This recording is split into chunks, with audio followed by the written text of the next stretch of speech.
Hi, these topical talks gonna show you how to make roles appear on the side of your Discord server.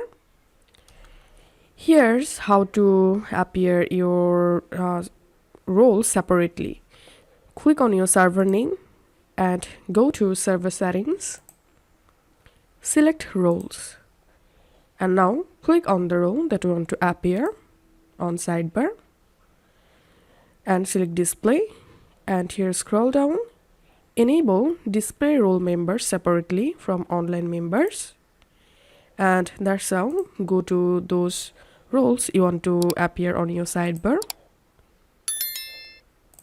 and click on save changes.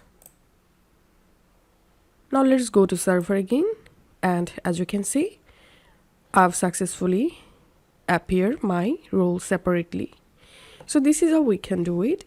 If this video helped you out, please leave a like and leave a comment down below. Thank you for watching.